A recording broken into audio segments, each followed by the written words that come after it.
Hi and welcome back to the North Somerset Educational Psychology Service Training Library. In this video we'll explore how to adapt literacy interventions for secondary pupils in a way that's practical, flexible and genuinely helpful. Let's start with a key reminder. Just because a student can read fluently doesn't mean they've completed literacy. At secondary level, the focus shifts. It's more than phonics now. As educators, our job is to help pupils understand and use text across subjects, whether that's a science article, a historical source, or an English poem. It's about making sense of language in real school life. So with this aim in mind, we'll now cover 5 important examples of changes that we can make to improve the effectiveness of literacy groups in secondary schools, which are 1. Building motivation and trust, 2.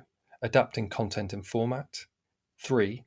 Managing group dynamics, 4. Working as a team, and 5. Shifting from teaching to coaching. Okay, so starting with number 1. And let's be realistic, it can really knock young people's confidence if they are still struggling with reading, writing, or spelling after a big move up to secondary school. But we can help them build back up by using materials that feel age appropriate and interesting. High-low books, which stands for high interest, low difficulty, like those from Barrington Stoke, are great. You could also use short novels or non-fiction books about topics they're into, like sports, tech, or gaming. There's a list of high-low books for download on the EPS Training Library webpage. We should also set shared goals. Try asking students, what reading or writing skill would actually help you the most? It invites buy-in. And offer choices. Whether it's picking the topic of the text or the order that activities take place in, it all helps with motivation. Also, don't forget to celebrate progress. Making praise as specific as possible can really boost confidence, and graphs, certificates, even simple effort ratings out of 10 can help pupils see how far they've come. Now let's talk about how we shape the actual sessions. Students have a broader range of subjects at secondary school, and we need to link the content to what they're doing in lessons. Take real text from subjects like science or geography and simplify the language.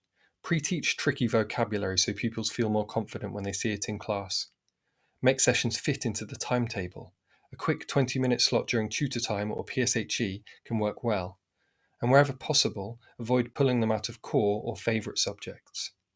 Finally, break sessions into bite-sized chunks, like 10 minutes of reading, 5 minutes of a word game, and 5 minutes of writing or reflection. That variety can keep things moving and stop sessions from dragging for teenagers whose attention spans might not be the longest. Next, let's think about group dynamics and reputation. Older pupils can be very aware of what others think. If it feels like a punishment, or if they feel labelled, they're less likely to engage. Be thoughtful about who's in the group. Pair pupils who feel comfortable together. Try not to match pupils with totally different needs, personalities, and volume levels if possible. And if we can, use neutral and welcoming spaces like a library or quiet classroom rather than a room that might be seen as for SEN students. Giving pupils small roles like timekeeper, summarizer, or instruction reader can help them feel a sense of belonging in the group. With many subjects and many teachers in secondaries, we need to remember we are not alone in this, and literacy support works best when it's part of a whole school approach. Chat with teaching staff. Find out which texts or bits of vocabulary pupils are struggling with. A quick check-in or an email can go a long way. Share what's working. Keep a simple log of what you've covered and what's next.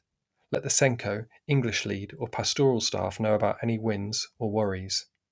And if your school uses pupil passports or support plans, make sure your literacy work feeds into those. That way, everyone supporting the pupil is on the same page. Finally, a key mindset shift.